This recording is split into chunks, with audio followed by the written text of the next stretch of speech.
परम पूज्य गुरुदेव, परम वंदनीय माता जी के करुणामय सानिध्य में, वात्सल्यमय सानिध्य में बैठने का भाव अंतर्मन में जागृत करते हुए आइए आज के स्वाध्याय का क्रम शुरू करते हैं। हर बार की तरह गुरुवार के दिन श्रद्धेय डॉक्टर साहब द्वारा लिखित अंतर जगत की यात्रा का ज्ञान और विज्ञान हम पढ़ते हैं और इस माध्यम से हम जानना चाहते हैं कि हम किस तरह से गुरु के बताए मार्ग में बढ़ने लायक बने, अपने अंदर किस तरह से श्रद्धा को विकसित करें, अपने अंदर अभ्यास को कैसे लाएं, अभ्यास के साथ साथ ऑटोमेटिकली जो एक फिनोमेना चल पड़ता है वैराग्य, वो कैसे हम अपने अंदर फील कर सकें। आइए उसकी अंडरस्टैंडिंग को और डीपन करते हैं और उसको बढ़ाते हैं और गहराई से समझने का प्रयास करते हैं।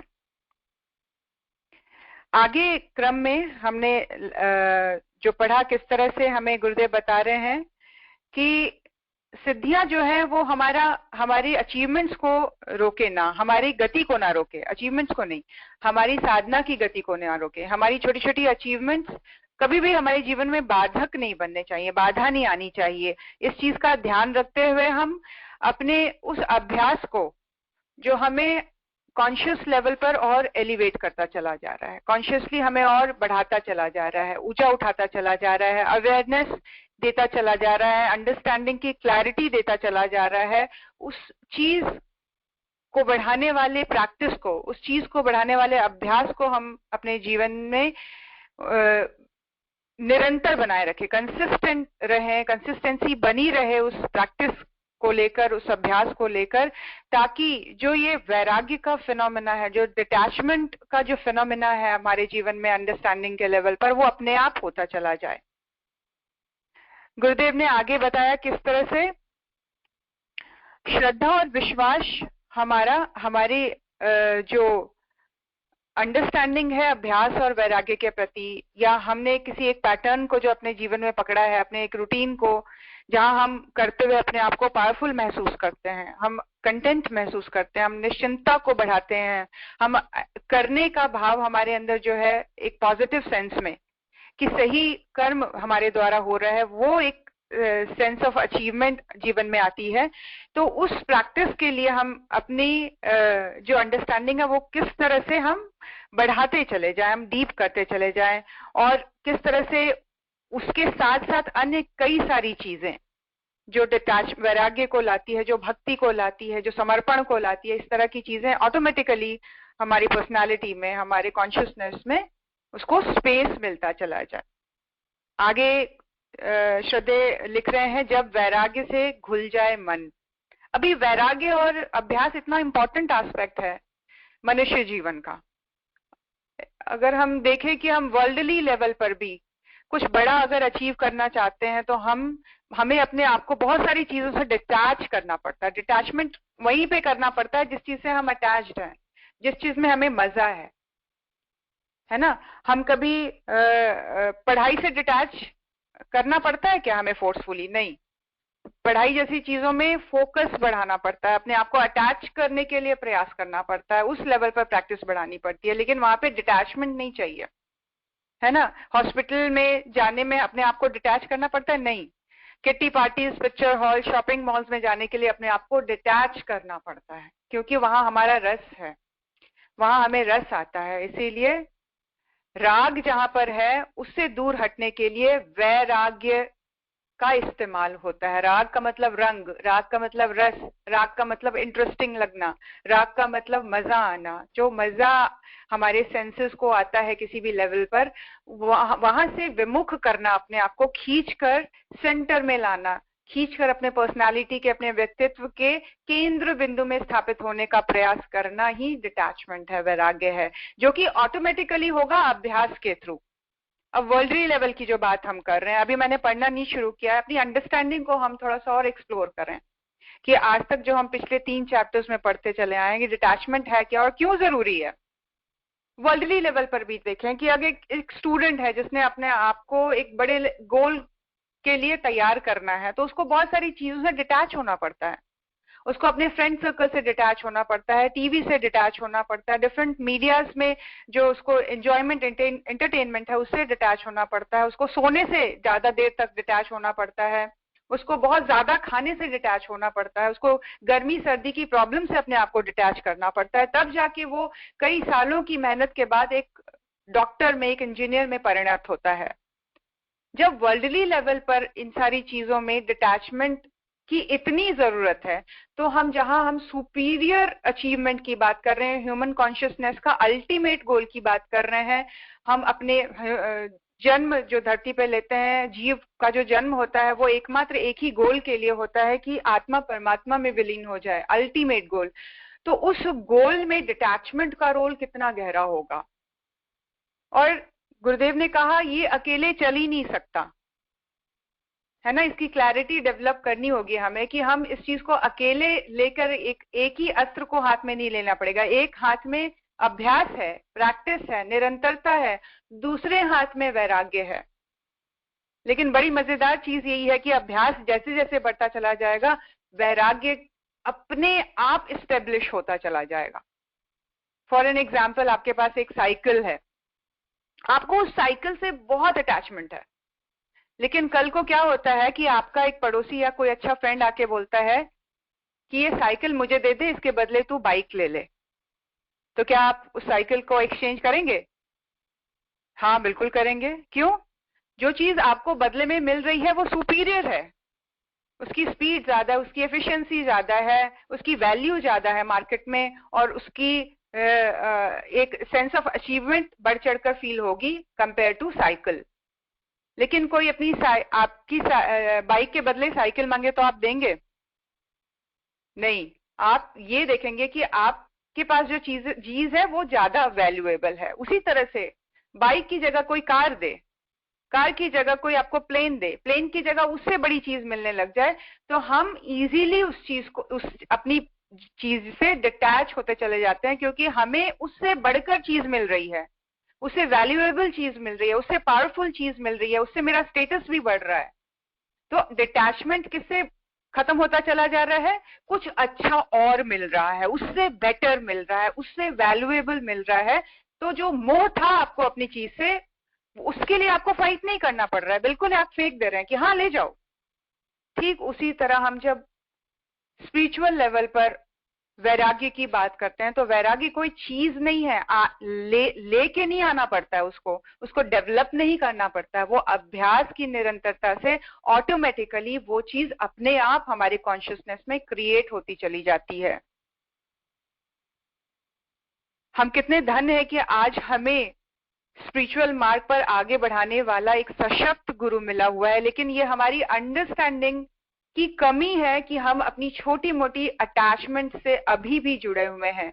जिस लेवल पर हमारी वो अंडरस्टैंडिंग अपने गुरु के प्रति, अपने ह्यूमन जर्नी के प्रति, अपने इस टाइम की इंपॉर्टेंस के प्रति, ह्यूमन पॉसिबिलिटीज के प्रति जैसे जैसे बढ़ती चली जाएगी, ऑटोमेटिकली जो चीजें हमें अटैच रखती हैं छोटी छोटी चीजों से, उससे हम डिटैच होते चले जाएंगे। खाने का डिसिप्लिन ऑटोमेटिकली आ जाएगा, फोर्स नहीं करना पड़ेगा, उसमें एफर्ट नहीं लगाने पड़ेंगे। रिश्तों में जो मोह माया की जकड़ है, या क्रोध या बदले लेने की जो भावना भरी हुई है, उससे आप ऑटोमेटिकली डिटैच होते चले जाएंगे, क्योंकि अब आपको कोई और चीज दिखाई दे रही है जो ज्यादा समझ में आ गई है, ज्यादा वैल्यूएबल लग रही है, ज्यादा चमकीली लग रही है, ज्यादा उसमें पावर लग रहा है आपको, और आपको अपने भविष्य की संभावनाएं अधिक स्पष्ट नजर आ रही हैं, आपकी स्टेबिलिटी अंतर्मन की बढ़ती चली जा रही है। फिर जो चीज छूटनी है छूट जाए, जो चीज टूटनी है टूट जाए।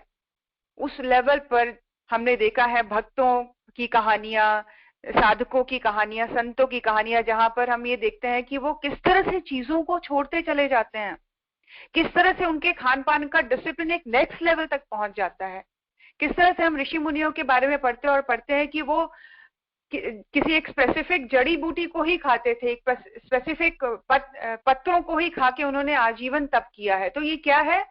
इसमें उनको पेन नहीं है, इसमें उनको किसी भी तरह का तकलीफ नहीं हो रहा है, इसमें कहीं भी वो अपने मन को महसूस नहीं रहे हैं, अपने आप को सिकोड़ नहीं रहे, अपने कॉन्शियसनेस को छोटा नहीं कर रहे हैं, बल्कि वो उस पथ पर आगे बढ़ते हुए अपने आप को और ज्यादा रिफाइंड, और ज्यादा पावरफुल, और खुश और प्रसन्न, और ज्यादा अपने आप को एलिवेटेड फील कर रहे हैं। तो ये क्या है? डिटैचमेंट। ये जो कि ऑटोमेटिकली होता है कब? जब हम किसी उच्च स्तरीय समझ के साथ, किसी माइंडसेट की क्लैरिटी के साथ, किसी चीज को ठीक तरह से जान लेने के बाद जब हम जीवन में आगे बढ़ते हैं, तो छोटी मोटी चीजें अपने आप छूटती चली जाती हैं, अपने आप धुलती चली जाती हैं, अपने आप मिटती चली जाती हैं, और उस चीज का हमें पता ही नहीं लगता। आइए आगे के क्रम में हम पढ़ते हैं, जब वैराग्य से घुल जाए मन। गुरुदेव बता रहे हैं, दरअसल ये वैराग्य से घुले हुए निर्मल चित्त की सहज परिणति है। इस स्थिति में मन पूरी तरह से सूक्ष्म और शुद्ध हो जाता है। यह इतना शुद्ध एवं सूक्ष्म हो जाता है कि उसकी कोई प्रवृत्ति नहीं रहती चिपकने की। हालांकि यह समाधि का पहला चरण है, जिसके अगले चरण में तो मन ही नहीं रहता, अमन की अवस्था है वह। लेकिन यह जो पहला चरण है वह भी पुलकन और आनंद से ओतप्रोत हो जाती है।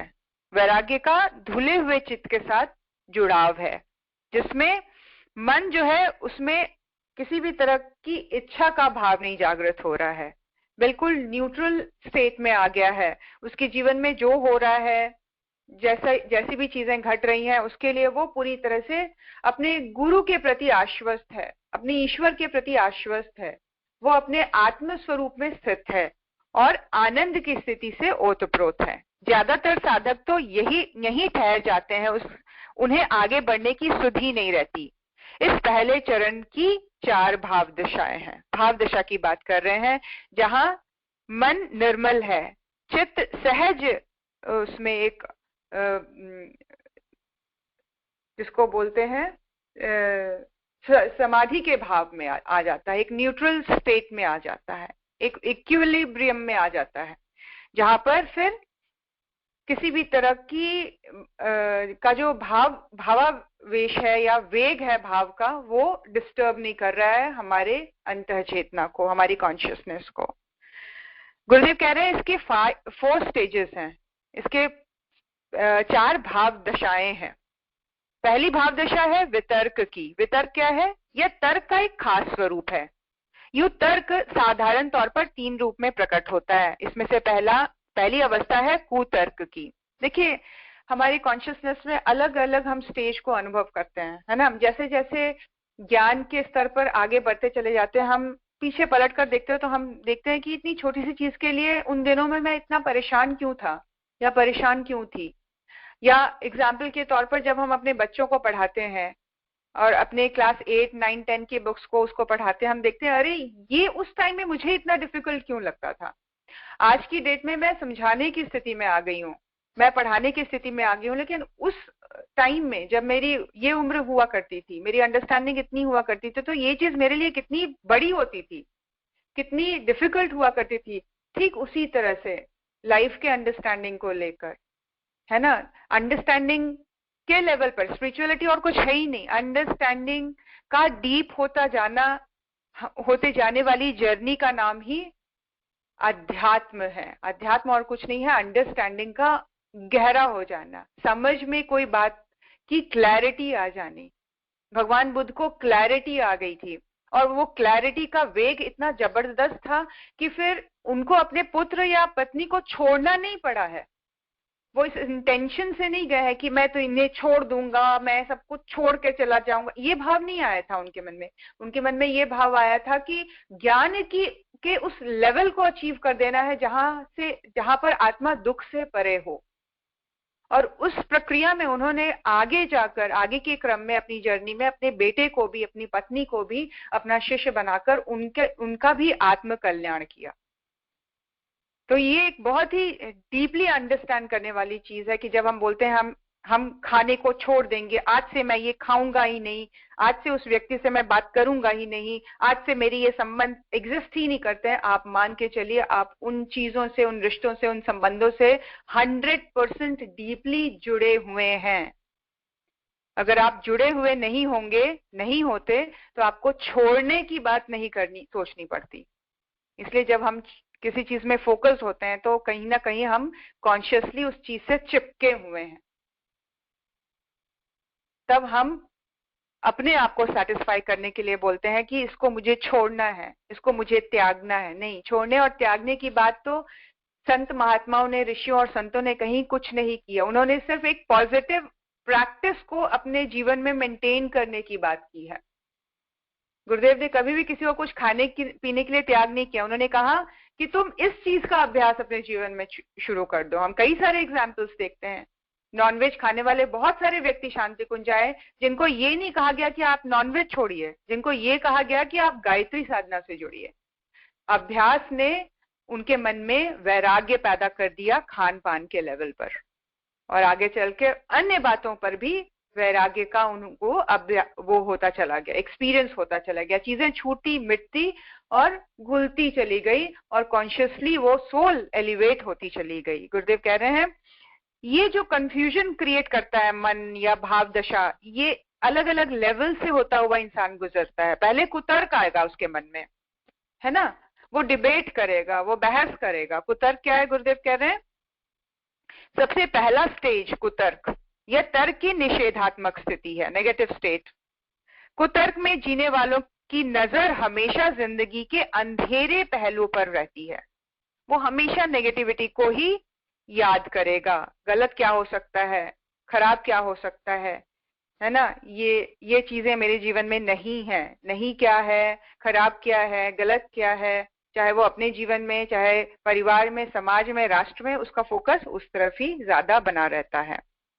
उदाहरण के लिए गुलाब के पौधों में सुंदर फूल होते हैं, लेकिन चुभने वाले कांटे भी होते हैं। कुतर्क वाला व्यक्ति कांटों की गिनती अधिक करेगा। अंततः यह नतीजा निकलेगा कि वास्तविक सच्चाई तो कांटे की है, यह गुलाब तो निरा भ्रम है। फिर है तर्क, यानी कि गोल गोल चक्रों वाला भूल भुलैया। कुतर्क से जब निकलती हमारी चेतना, हमारी कॉन्शियसनेस, तो फिर कौन से लेवल को अचीव करती है? तर्क वाली। एटलीस्ट अब स्थिति है तर्क करने की, एक पॉजिटिव डिबेट की, एक पॉजिटिव क्वेश्चनिंग की अपने अंदर या सामने वाले व्यक्ति से। तो ये तर्क वाली स्थिति है, लेकिन इसमें भी गुरुदेव इसको बहुत पॉजिटिव सेंस में नहीं ले रहे हैं। वो कह रहे हैं कि ये स्थिति है गोल गोल चक्रों को काटने की, भूल भुलैया वाली स्थिति को बनाए रखने की। वह यूं ही पूर्व पश्चिम उत्तर दक्षिण में भटकता हुआ ऊर्जा गवाएगा। बिना ध्येय का विचार तर्क कहलाता है। बिना ध्येय के, बिना एम के, बिना गोल के जो थॉट्स आते चले जा रहे हैं, ऐसे ही बहते चले जा रहे हैं, ऐसे ही बेमतलब के कोई भी विचार आ रहे हैं और उसको लेकर क्वेश्चन आंसर मन में चल रहा है, तो गुरुदेव कह रहे हैं ये बेकार के तर्क कहलाते हैं, जिसका कोई ध्येय नहीं है। जबकि वितर्क की भूमि विधेयात्मक है। वितर्क पहला था कुतर्क, बीच में आया तर्क, और अब है जिसको विधेयात्मक बोल रहे हैं, पॉजिटिव बोल रहे हैं गुरुदेव, इसको कहते हैं वितर्क, जो कि करना चाहिए, जो कि होना चाहिए, जिसमें हमारी जो इंक्विजिटिवनेस है, जानने की इच्छा है, अभिलाषा है, कुछ अच्छा जानने की, वो चीज जागृत होती है। जैसे कि हम आगे पढ़ेंगे, गुरुदेव बता रहे हैं ये वितर्क की भूमि विधेयात्मक है। एक तरह से वितर्क आर्ट ऑफ पॉजिटिव थिंकिंग है। बहुत सुंदर बताया गुरुदेव ने, आर्ट ऑफ पॉजिटिव थिंकिंग, वितर्क। विधेयात्मक चिंतन की एक बहुत ही मजबूत कला है। यह समाधि का पहला तत्व है, संप्रज्ञात समाधि का पहला तत्व है, एलिमेंट है ये। अगर हम वाकई में समाधि की ओर अग्रसर होना चाहते हैं, न्यूट्रल स्टेट को एक्सपीरियंस करना चाहते हैं, आत्म तत्व की अनुभूति अपने जीवन में करना चाहते हैं, फिजिकल से मूव करके सूक्ष्म को एक्सपीरियंस करना चाहते हैं, बॉडी के अलावा हम क्या हैं, अगर ये जिज्ञासा मन में है, तो उस दिशा की ओर अगर हम बढ़ना चाहते हैं, तो वितर्क अपने आप में एक बहुत ही जिसको बोलते हैं सही और फर्स्ट स्टेप इसको माना जा सकता है। एकदम से हम उस अंडरस्टैंडिंग में नहीं पहुंच सकते जहां हम समाधि को एक्सपीरियंस करेंगे। वितर्क फर्स्ट स्टेप है, जहां हम अपने आप से क्वेश्चन करते हैं, जहां हम लाइफ को लेकर क्वेश्चन करते हैं, जहां हम खुद की एग्जिस्टेंस को, अपने कर्मों को लेकर, समय को लेकर, प्रारब्धों को लेकर, अलग अलग चीजों को लेकर, आदतों को लेकर, ईगो को लेकर, अहम को लेकर, हम संस्कारों को लेकर जब हम क्वेश्चन करते हैं और सही मायने में एनालिसिस करते हैं, तो वो क्या है? वितर्क, जो कि होना चाहिए। हमारे अंदर इस तरह के क्वेश्चन उठने चाहिए। अपने आप के साथ हुई किसी घटना को लेकर जब हम क्वेश्चन करते हैं, उन्हें उसके रूट में हम जाना चाहते हैं, गुरु के होते, ईश्वर के होते मेरे साथ क्या कैसे हुआ, हम इस विश्वास को अंडरस्टैंड करना चाहते हैं कि कहीं ना कहीं आत्मिक रूप से हम बहुत ही लंबी जर्नी से होते हुए आ रहे हैं, और कहीं ना कहीं जो चीजें हमारे जीवन में अननोन तरीके से, अनसर्टन तरीके से, अचानक के तरीके से कुछ होता है, तो वो क्या है, उसको हम समझने का, उसको हम ध्यान के द्वारा, उसको हम अपनी मेमोरी में जो जो स्टेट है जो हमें बहुत सारी चीजों से अवगत करवाता है, मेमोरी का वो स्टेट, स्मृति जिसको कहा गया है, जहां पर हम पास्ट लाइफ रिग्रेशन जैसी चीजों को एक्सपीरियंस करते हैं, उसके थ्रू हम बहुत सारे क्वेश्चनिंग के थ्रू हम सॉल्यूशन में पहुंचते हैं। तो गुरुदेव कह रहे हैं ये एक बहुत ही वाइटल प्रोसेस है समाधि की तरफ, या स्पिरिचुअलिटी को और डीपली अंडरस्टैंडिंग करने की तरफ, या ह्यूमन जर्नी को कॉन्शियसली और ऊंचा उठाने की तरफ, एलिवेट करने की तरफ हमारा ये पहला कदम है, वितर्क, आर्ट ऑफ पॉजिटिव थिंकिंग, विधेयात्मक चिंतन की कला, संप्रज्ञात समाधि का पहला एलिमेंट। आगे गुरुदेव बता रहे हैं जो व्यक्ति आंतरिक शांति पाना चाहते हैं उन्हें वितर्क को अपनाना चाहिए। बहुत इंपॉर्टेंट लाइन, गुरुदेव क्या कह रहे हैं, आंतरिक शांति हम सबको चाहिए। आज सबसे बड़ा चैलेंज यही बना हुआ है, सब कुछ है, सारी लग्जरी है, सब तरह का एंटरटेनमेंट छाया हुआ है, सब तरह की सुविधाएं हैं, सब तरह का खाना पीना है, सब तरह का पहनना खाना है, गाड़ियां हैं, सब चीजें हैं, लेकिन आंतरिक शांति के लेवल पर अगर हम देखें तो हम सभी कंगाल वाली स्थिति में आ गए हैं। हम सभी मैक्सिमम 99.9% लोगों का यही स्थिति बनी हुई है। गुरुदेव कह रहे हैं अगर हम उस लेवल को अचीव करना चाहते हैं, वो एक क्रीम लेवल पर आ जाना चाहते हैं, 0.1% जो आज लोगों की स्थिति है, जो बहुत लकी हैं, जो ह्यूमन जर्नी को समझ गए हैं, जो एलिवेट हो गए, जिनका कॉन्शियसनेस एक्सप्लोर हो गया है, उस लेवल को समझने लग गए हैं, तो उनके लिए गुरुदेव कह रहे हैं वितर्क की प्रैक्टिस होनी बहुत जरूरी है। क्वेश्चन करने की, सही तरीके से, पॉजिटिव तरीके से तर्क को अपने जीवन में, आर्ट ऑफ थिंकिंग को लाना बहुत जरूरी है। गुरुदेव कह रहे हैं ये ऐसा व्यक्ति ज्यादा प्रकाशमय पक्ष की ओर देखता है। वितर्क को अपनाना पड़ता है आंतरिक शांति के लिए, और ये आंतरिक शांति कब आती है, जब हमारे वितर्क के प्रैक्टिस से हम पॉजिटिव एस्पेक्ट को ज्यादा देखने लग जाते हैं, पॉजिटिव एस्पेक्ट को ज्यादा देखने लग जाते हैं। फिर हम देखते हैं कि हम बीमारी में भी खुश हैं, क्योंकि एक अंडरस्टैंडिंग कहती है उफ ये कहां से आ गया, मुझे ही क्यों भोगना पड़ रहा है, मेरे साथ ही क्यों ऐसा हो रहा है। और वितर्क वाले क्वेश्चन क्या आ रहे हैं कि ये अगर है तो निश्चय ही क्या ये मेरे कार्मिक अकाउंट की सफाई नहीं है, और उस लेवल पर थॉट का और आगे बढ़ता चला जाना। क्या मेरे साथ मेरा गुरु नहीं है, अगर है तब मुझे ये परेशानी हो रही है, तो क्या ये कहीं ना कहीं मेरे ही एलिवेशन के लिए, मेरे ही आत्मा को प्रकाशित करने के लिए, मेरे ही जीवन के मार्ग के अवरोध को मिटाने के लिए तो नहीं हो रहा है।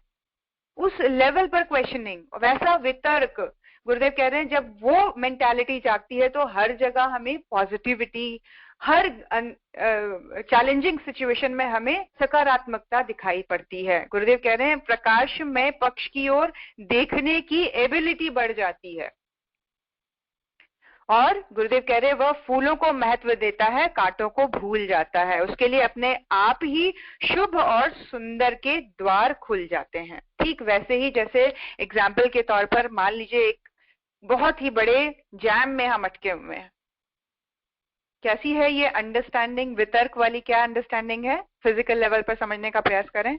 बॉडी के लेवल पर एक जैम में है जहां पर रुके हुए हम बहुत खिन्न हो रहे हैं, परेशान हो रहे हैं, हमें जाना है एयरपोर्ट, और बड़े परेशानी से इधर उधर सबको कुछ ना कुछ बोलते हुए, परेशान होते हुए हम एयरपोर्ट पहुंचे, चेक इन किया, फ्लाइट में बैठे और टेक ऑफ कर गए। वो जैम अभी भी लगा हुआ है, वो इतना बड़ा जैम है कि अगले 2-3 घंटे तक बना रहा। लेकिन अब फ्लाइट से जब हमने ऊपर उठकर उस जैम को देखा तो वो जैम बड़ा अपने आप में सुंदर लग रहा है। सारी गाड़ियों की लाइटें जल रही हैं, शाम का वक्त है, ऐसा लग रहा है कि पूरी प्रकाश की एक लाइन बनी हुई है, दीप यज्ञ हो रहे हैं। क्या हुआ?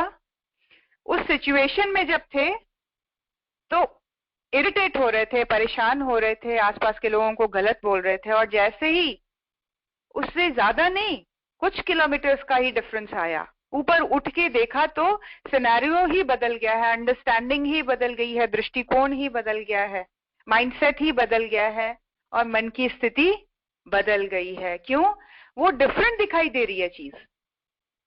तो ठीक उसी तरह से कुतर्क से तर्क और तर्क से वितर्क की स्थिति है ये कॉन्शियसली एलिवेट हो जाने की स्थिति है। ये कॉन्शियसली जब हम एलिवेट होते हैं तो किसी भी सिचुएशन में हम सकारात्मकता को देखने लग जाते हैं, हमें इंजॉयमेंट लगती है, हमें मजा आने लगता है, हम चैलेंज को लेते हैं, हम देखते हैं कि अभी तक की साधना ने मुझे कितना स्ट्रांग किया है, अभी तक के अभ्यास को जरा मैं चेक करूं, जरा टेस्ट करके देखूं कि मेरी अंडरस्टैंडिंग लेवल वाकई कितनी बड़ी है। तो उस लेवल पर खिलाड़ी वाला एक अप्रोच जीवन में जागृत होता है। उस वितर्क की बात गुरुदेव कह रहे हैं यहाँ पर। परम पूज्य गुरुदेव कहते हैं कि जो व्यक्ति हमेशा पॉजिटिव सोचता है तो समझो उसका आध्यात्म राज्य में प्रवेश हो गया। बहुत डिफिकल्ट नहीं है अपने लेवल को वॉच करना, अपने लेवल को जानना, अपने आप को अंडरस्टैंड करना। 1 सेकंड नहीं लगेगा, आप अपने आप को समझ जाएंगे, अपनी साधना की सच्चाई को समझ जाएंगे, अपने एफर्ट के फ्रूटफुलनेस को समझ जाएंगे, अपने एफर्ट की सच्चाई को, ईमानदारी को समझ जाएंगे कि क्या मैंने आज तक क्या किया है, मेरा स्टेट ऑफ माइंड क्या है, नेगेटिव है या पॉजिटिव। कितना आसान होता है किसी व्यक्ति में गलत को देख लेना, कितना आसान होता है किसी चीज में मिलावट को और गलत चीजों को देखना, समाज में गलतियों को देखना, नेताओं में गलतियों को देखना, लोगों में गलतियों को देखना मेरे लिए कितना आसान है। या कितना डिफिकल्ट होता है किसी की अच्छाई को देखना, या कितना आसान है। दोनों ही लेवल पर हम अपने अंदर के स्टेटस को समझ सकते हैं। और गुरुदेव कह रहे हैं अगर ये स्थिति आ गई है कि आपको सिचुएशन में, लोगों में, प्रॉब्लम्स में, रिलेशंस में पॉजिटिविटी नजर आ रही है, सकारात्मकता नजर आ रही है, आपने एक्सेप्टेंस अपनी बढ़ा ली है, अपना लेट गो वाली टेंडेंसी को बढ़ा ली है, तो हम अध्यात्म के राज्य में प्रवेश हो गया है। स्पिरिचुअलिटी के यूनिवर्सिटी में हमारी एडमिशन हो गई है, हमने उस दायरे में प्रवेश कर लिया है, उस नएपन में, उस उच्च स्तरीय अंडरस्टैंडिंग में, उस एलिवेटेड कॉन्शियसनेस में हमारी एंट्री हो गई है। डिफिकल्ट नहीं है, बहुत आसान है जानना। क्या हम पॉजिटिव देखते हैं, क्या नेगेटिव देखते हैं, क्या हमें गुण देखने की आदत है या अवगुणों को खोजने की आदत है ना। बहुत ही अच्छी लाइन है, बहुत अपने आप को चैलेंज करने वाली है। उसने समाधि के द्वार पर अपना पहला कदम रख दिया है। उनका कहना है कि विधेयात्मक सोच से विचारणा उदय होती है। विचारणा का अर्थ है सुव्यवस्थित विचार, इसे विचारों की समग्रता भी कह सकते हैं। क्या कह रहे हैं गुरुदेव? विधेयात्मक, निषेधात्मक, कुतर्क, तर्क, ये सारी चीजें किस लेवल पे हो रही हैं? थॉट की लेवल पे हो रही हैं। विचार का ही सारा खेल है। और कई बार हम जब कम्युनिकेशन गैप रखते हैं, जब हम बात डायरेक्ट नहीं करते हैं, तो हम बहुत सारे हवा में उस व्यक्ति के लिए, उस परिस्थिति के लिए, सिचुएशन के लिए, उन सारी चीजों के लिए जो हमें अभी तक नेगेटिव लग रही थी, और उसको पहाड़ बनाते चले जाते हैं, क्योंकि हमने एक थॉट प्रोसेस अपनी क्रिएट कर ली है नेगेटिव सेंस में, और उसको ब्रेक करने के लिए हम कम्युनिकेट नहीं कर रहे हैं, हम बात नहीं कर रहे हैं, हम उस बैरियर को तोड़ नहीं रहे हैं और बनाते चले जा रहे हैं। तो विचार के लेवल पर गलत चीजें भी उतनी ही तेजी से बढ़ती हैं, और जितनी तेजी से सकारात्मक चीजें बढ़ती हैं वितर्क के द्वारा, आर्ट ऑफ थिंकिंग के द्वारा। थिंकिंग ही तो है सब कुछ, सारा गेम सोचने का है। इतना बड़ा गुरुदेव ने जो योजना बनाई है वो विचारों के निर्माण की है, विचारों की क्रांति की है, थॉट प्रोसेस में चेंज लाने की है, विचारों को विधेयात्मक बनाने की है। 1 सेकंड नहीं लगता है और पूरा जो कंप्लेक्शन है वो चेंज हो जाता है, सिर्फ और सिर्फ सोचने के नजरिए से। माइंडसेट से, दृष्टिकोण से, जो कि विचारों का ही एक सुव्यवस्थित या अव्यवस्थित स्वरूप हो सकता है। गुरुदेव यहाँ पर विधेयात्मक विचार की बात कर रहे हैं, जो कि सुव्यवस्थित विचार हैं। इसे विचारों की समग्रता कहा जा सकता है। गुरुदेव का कहना था कि विचार और विचारशीलता में भारी फर्क होता है। विचार यूं तो उठते गिरते बनते बिगड़ते रहते हैं, जबकि विचारशील होना अपने अस्तित्व की आंतरिक गुणवत्ता है ना। विचार करना और विचारशील होना। हम अपने समाज में बड़े बड़े इन्वेंशंस को देखते हैं, बहुत बड़े बड़े चीजों को होता देखते हैं, कंस्ट्रक्शंस को होता देखते हैं, चेंजेस को होता देखते हैं, पैटर्न को चेंज होता देखते हैं। तो ये सारी चीजें क्या है?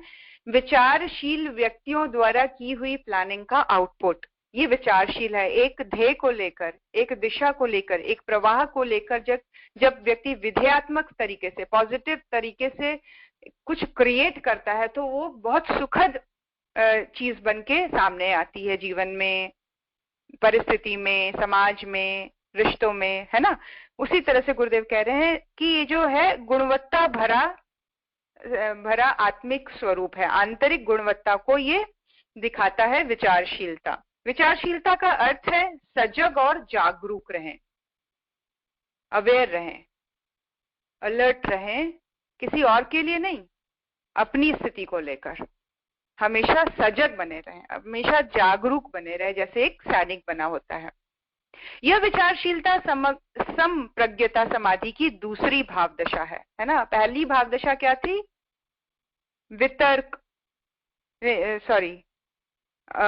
कुतर्क। दूसरी थी तर्क। तीसरी थी वितर्क, जहां पर पॉजिटिव थिंकिंग आ गया है, और उससे एक स्टेप आगे और जो फाइनल स्टेज है वो है विचारशीलता की। विचारशीलता समाधि की दूसरी भाव दशा है। यहाँ चिंतन की नवीन कोपलें फूटती हैं, चेतना का अंधियारा समाप्त होता है। महर्षि पातंजलि कहते हैं, वितर्क यानी कि सम्यक तर्क से ले जाता है विचारणा की ओर, विचारणा ले जाती है आनंद की ओर, है ना। पहले हमने तर्क किया, क्वेश्चन रखा, उसका आंसर हमने जानना चाहा, और उस वितर्क ने हमें एक पॉइंट पर जाकर विचारणा दी, है ना। एक विचार करने का प्लेटफॉर्म दिया, एक ऐसा थॉट प्रोसेस दिया जहां पर हमारा अंतःकरण उसको पूरी तरह से एक्सेप्ट कर रहा है। जब हम एक्सेप्ट करता है, अंदर से कोई चीज को एक्सेप्ट करते हैं, तो वो एक्सेप्टेंस हमें आनंद देता है, हमें सेटिस्फाई करता है, हमें एक स्थिरता प्रदान करता है, तो ये आनंद की ओर ले जाता है। तो स्टेप क्या है? वितर्क, तर्क से वितर्क की ओर जाते हैं, और वितर्क से विचारणा की ओर, विचारणा हमें आनंद की ओर ले जाता है। इस आनंद अनुभूति में अपनी अंतर चेतना की पहली झलक मिलती है। आनंद क्या है? कहीं भी कोई क्लैशेस नहीं है, कहीं भी किसी भी तरह से हमें फोर्सफुली किसी चीज को एक्सेप्ट या अंडरस्टैंड नहीं करना पड़ रहा है। अपने आप एक बहुत ही स्मूथ फ्लो के हम पार्ट बन गए हैं। नदी में जा रही वो मछली जो नदी के प्रवाह के साथ है, उसको बहने के लिए एफर्ट नहीं लगाना पड़ता है, वो अपने आप को छोड़ देती है और उसी फ्लो के साथ साथ बहती है। तो अपनी हायर कॉन्शियसनेस के साथ जब हमारी बुद्धि, हमारा मन एकात्म हो जाता है, उनको कहीं दौड़ने से हमें रोकना नहीं पड़ता, कहीं भागने से हमें उसको थमना नहीं पड़ता, थमाना नहीं पड़ता है, उसको हमें जकड़ना नहीं पड़ता है। तो एक स्थिति जो आती है वो आनंद की स्थिति है। क्यों? इस आनंद की स्थिति में एक बहुत ही सुंदर कोऑपरेशन वाला एक्सपीरियंस है। मन भी उसी तरफ है, बुद्धि भी उसी तरफ जा रही है, सारे सेंसेस भी उसी ओर लग गए हैं अब, और आत्मा का प्रकाश बढ़ता चला जा रहा है ना। उसकी इंटेंसिटी बढ़ रही है, इतनी ज्यादा बढ़ गई है, इतनी ज्यादा बढ़ गई है कि उस प्रकाश में मन ने अपने आप को घोल दिया है, उस प्रकाश में बुद्धि ने अपने आप को थमा दिया है, उस प्रकाश में सेंसेस अपनी एक्टिविटीज बंद करके एकदम अपने आप को सरेंडर कर दिया है, न्यूट्रलाइज हो गई है। आत्मा का वो प्रकाश आनंद की अनुभूति देता है। तो तर्क से, वितर्क से जितनी जल्दी छूट सकें, चीजों में नेगेटिविटी देखने से जितनी जल्दी छूट सकें, उसमें एनर्जी डिप्लीट होती है, उसमें हम अपनी एक्यूमुलेट जो तप साधना के द्वारा, माला को करने के द्वारा, अलग अलग क्या बोलते हैं, साधनाओं को करने के द्वारा जो ऊर्जा हमने एक्यूमुलेट की थी वो लीक होनी बंद हो जाती है the moment we move from कुतर्क से तर्क की ओर। जब हम अपनी मूवमेंट को रखते हैं, और बिल्कुल स्टॉप हो जाती है जब तर्क से हम वितर्क की ओर चले आते हैं। तो लीकेज बंद, सारे होल्स बंद, लीकिंग बकेट अब फुल होने लग गया है, बैटरी अब चार्ज होने लग गई है, मोबाइल अपनी फुल एफिशिएंसी में आ गया है। ये वो वाली स्टेज है जहां हम वितर्क में है, और वितर्क हमें विचारणा दे रही है, हमें बहुत डीप थिंकिंग दे रही है, लाइफ से रिलेटेड, अपने गोल से रिलेटेड, अपने किसी कार्य को करने से रिलेटेड। कलाकार महान कलाकार में परिणत हो जाता है जब वो संसार की सारी चीजों को छोड़कर उस पेंटिंग में पूरी तरह से 100% इंडल्ज होता है। उसका वो 100% इंडल्ज हो जाना, उसमें पूरी तरह से अपने आप को घुसा देना, उसमें अपने आप को पूरी तरह से घुला देना, उस विचारणा में अपने आप को घोल देना, एक महान आनंद की सृष्टि करता है। और वो आनंद उसके एक महान पेंटिंग के रूप में सामने फिजिकल फॉर्म को के रूप में मैनिफेस्ट हो जाता है। तो कोई भी चीज बहुत वंडरफुल होने के लिए बहुत जरूरी है कि हम अंडरस्टैंड करें वितर्क के द्वारा उस सब्जेक्ट को, उस गुरु को, उस ईश्वर को, उस मनुष्य जीवन के ध्येय को वितर्क के द्वारा अंडरस्टैंड करें, उस विचारणा के फ्लो को अपने जीवन में बढ़ाएं, स्वाध्याय के द्वारा, ऑडियो बुक्स के द्वारा, यूट्यूब में अच्छी चीजों को देखने सुनने के द्वारा। विचारणा का जैसे ही प्रवाह बढ़ेगा, आनंद की स्थिति आएगी, बुद्धि और मन सरेंडर करेंगे, और समाधि की अनुभूति मनुष्य उसी क्षण करता है। इसी की बात महर्षि पातंजलि बहुत खूबसूरत शब्दों में यहाँ कह रहे हैं, यानी कि सम्यक तर्क ले जाता है विचारणा की ओर, और विचारणा ले जाती है आनंद की ओर, और इस आनंद की अनुभूति में अपनी अंतर चेतना को पहली झलक मिलती है। संप्रज्ञात समाधि ही ऐसी स्थिति है।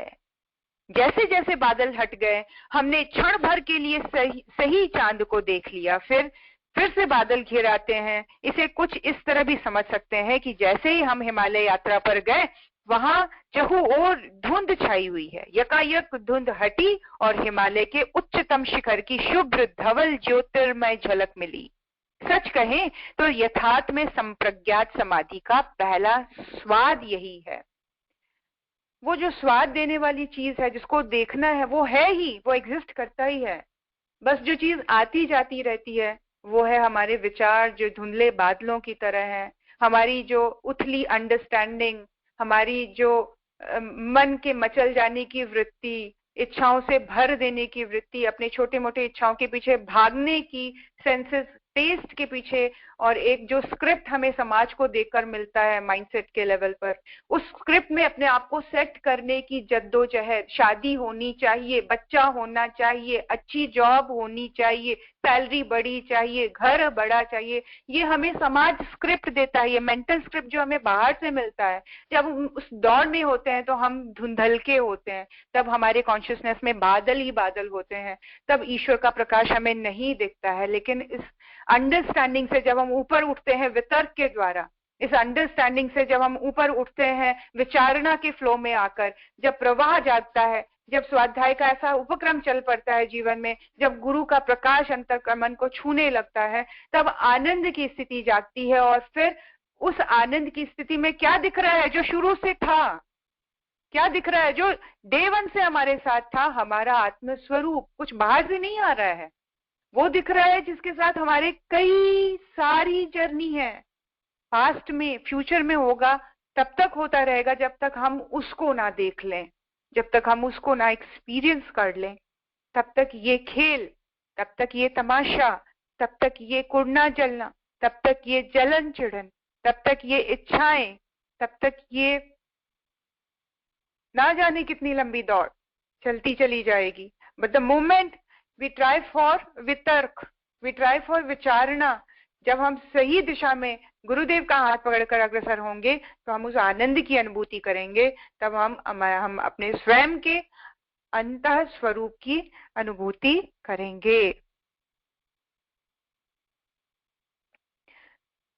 तब उस हिमालय की चोटी की अनुभूति हमें होगी, तब वो ज्योतिर्मय झलक हमारी अंतर चेतना में फैलेगी। सच कहे तो यथार्थ में यह संप्रज्ञात समाधि का पहला स्वाद है। आनंद की यह भाव दशा ले जाती है विशुद्ध अंतस सत्ता की अवस्था में। यह विशुद्ध अंतस सत्ता ही अस्मिता है। अंतस सत्ता का विशुद्ध प्रकटीकरण अहंकार के रूप में होता है। अहंकार में तुलना होती है, या किसी से ज्यादा होने का सुख हो उठता है, किसी का विरोध करने का सुख हो उठता है, उससे जीवन में इससे बड़ा आनंद आता है।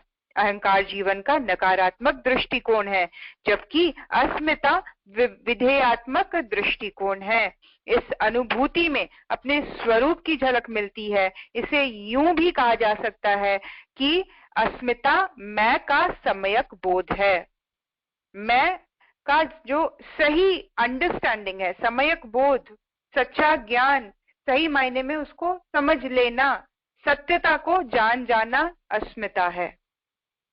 अस्मिता, जबकि अहंकार जो है वो हमारा नकारात्मक बोध है। एक सम्यक बोध है और एक गलत बोध है। ध्यान की प्रगाढ़ता में अस्मिता की बड़ी सम्मोहक झलक मिलती है। किसमें? जब हम अपने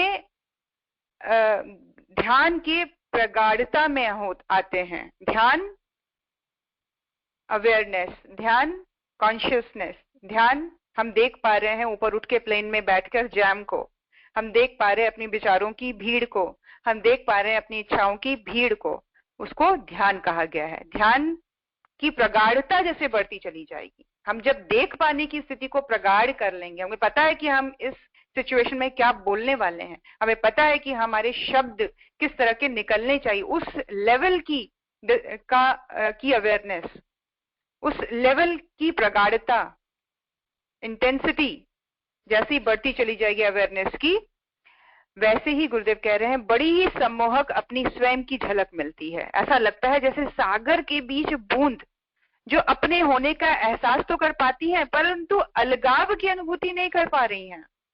कितनी सुंदर अनुभूति है जहां पर वो ये अनुभव कर रहा है कि मैं आत्मा तो हूं, लेकिन वो अपने आप को परमात्मा से भिन्न नहीं एक्सपीरियंस कर रहा है। वो ऐसा लग रहा है कि वो एकदम एक हो गया है, वो परम उस प्रकाश के सघन तेज में एक हो चुका है। इतनी सुंदर झलक कब? ध्यान की प्रगाढ़ता में, कब? देख पाने की प्रैक्टिस में, कब? जब हम अपनी हर एक चीज को उठ के प्लेन से, ऊंचाई से देख सकें और मजा ले सकें, मजे ले सकें, हंस सकें, अपने ऊपर हंसी आए, अपना मजाक उड़ा सकें, तब आएगा वो झलक मिलेगी अपने आप की जो मन की समस्त दुर्बलताओं से, बुद्धि की सारी चालाकियों और इंटेलिजेंस से परे होगी, सेंसेस के सारे परसेप्शन से हटकर होगी, जहां पर एक होने का भाव जबरदस्त होगा। अपनी स्थिति का आभास होते हुए भी परमात्मा से एक होने की एक्सपीरियंस होना, बहुत ही डिफरेंट एक लेवल पर अनुभूति शुद्ध स्वरूप की होती है। आनंद की अवस्था इस तरह संप्रज्ञात समाधि में सम्यक तर्क, सम्यक विचारणा आनंद की अवस्था में हूंपन की या अस्मिता का अनुभव करवाती है। अपने होने का एक बहुत ही प्योरेस्ट फॉर्म, और वो फॉर्म जिसमें अपने आप से अलग कुछ दिखाई नहीं दे रहा है। पेड़ भी, कीट पतंग भी, आसमान भी, प्रकृति का एक एक कण में वही प्रकाश। मैं तो हूं ही, लेकिन मेरे साथ मेरे जैसे ये भी। तो मैं के होने का एक अस्मिता का अनुभव इसी जर्नी में होता है, जिस जर्नी में तर्क था, फिर विचारणा हुई, फिर आनंद की अवस्था आई और अब समाधि की स्थिति है। परंतु यहाँ सभी कर्मों के संस्कार के बीज बने रहते हैं। इन्हें निर्बीज करने के लिए समाधि के अगले चरण में प्रवेश करना पड़ता है। आगे के क्रम में हम पढ़ेंगे अपने आप को निर्बीज कैसे करना है। अभी तक गुरुदेव कह रहे हैं अभी छूटा कुछ भी नहीं है। बीज के लेवल पर, संस्कारों के लेवल पर हर एक चीज बहुत ही माइन्यूट लेवल पर, इस लेवल पर भी है जहां पर हम ये एक्सपीरियंस कर पा रहे हैं कि मैं एक अभिन्न अंग हूँ उस परमात्मा चेतना का, इस पूरी सृष्टि का। ये पूरी सृष्टि के कण कण में जो एनर्जी काम कर रही है वही मैं हूँ। मेरा जो बेसिक स्वरूप है, जो मेरा पर्सनालिटी का सेंटर है, वो ही समस्त सृष्टि में अलग अलग रूपों में विद्यमान है। इस स्थिति में भी बीज रूप में संस्कार विद्यमान है अंदर में।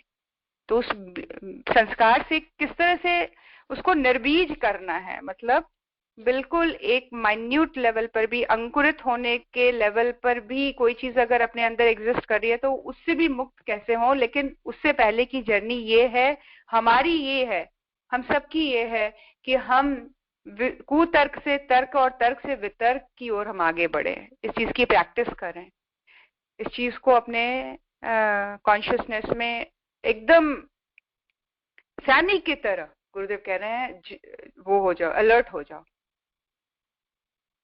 जैसे अपने ईगो को कोई हर्ट करता है तो हम लोग कैसे एकदम खड़े हो जाते हैं लड़ने के लिए, वैसे ही अपने अंतर मन की उन वृत्तियों से हम लड़ने के लिए तैयार हो जाएं, जहां पर हमें बार बार वो गलत चीज दिखाता है, बार बार किसी के अंदर की कमियों को बताता है, बार बार सिस्टम में प्रॉब्लम्स को दिखाता है, बार बार देश में प्रॉब्लम नहीं। अब हमें कॉन्शियसली इस तरह की वातावरण को विनिर्मित करना है अपने वितर्क वाले विचारों से कि ये पूरा वातावरण विशुद्ध हो, यहाँ सब अच्छा है, अच्छा होगा, लोग बदलेंगे, बदल रहे हैं, अच्छा सोच रहे हैं, अच्छा कर रहे हैं, हो रहा है युग निर्माण, है ना। सकारात्मकता आ गई है, बहुत हद तक हमारे समाज में बहुत सारे अच्छे लोग भरते चले जा रहे हैं, लोगों में गुण है। कल तक जिसमें प्रॉब्लम लगती थी उसमें यही भाव करो कि नहीं, ये सामने वाला बंदा, बहू, बेटी, सास, दामाद सब बदल रहे हैं, परिवर्तित हो रहे हैं, चेंज हो रहे हैं, सब अच्छे हो रहे हैं, सब में चेंज आ रहा है। वितर्क की ओर जाना, और वितर्क का नेक्स्ट स्टेप गुरुदेव की कृपा से हम सबके जीवन में विचारना बढ़े। और विचारना गुरुदेव के कार्यों से कितना सारा काम है, क्यों नहीं हम सोचते हैं तो सोचने में उस चीज में लगाए कि हम किस तरह से घर पे बैठ के भी, शरीर कमजोर है तब भी किस तरह से गुरुदेव का काम करें, किस तरह से पॉजिटिविटी, सकारात्मकता बढ़ाए, अपनी विचारना को उस चीज की ओर धकेले। हम सभी गुरुदेव के आशीर्वाद से विचारना वाले स्तर पे आ जाएं, जिसका आउटपुट बहुत ब्यूटीफुल होता है, जिसका प्रभाव वातावरण में सकारात्मक ऊर्जा के रूप में होता है, जिससे मां सृष्टि तृप्त होती है, जिससे ये पूरा ब्रह्मांड वातावरण तुष्टि पाता है। आइए इसी भाव में गुरु सत्ता के चरणों में नमन करते हुए वो शक्ति, वो सामर्थ्य उस परम चेतना, परम वन्य माता जी, परम पूज्य गुरुदेव से मांगे। सभी को बहुत बहुत धन्यवाद। ओम नमो स्वनंताय सहस्त्रमूर्तये सहस्त्रपादाक्षि शिरोरुबाहवे सहस्रनाम्ने पुरुषाय शाश्वते सहस्त्रकोटियुगधारिणे नमः सहस्त्रकोटियुगधारिणे नमः। ओम श्री गुरुदेवाय नमः।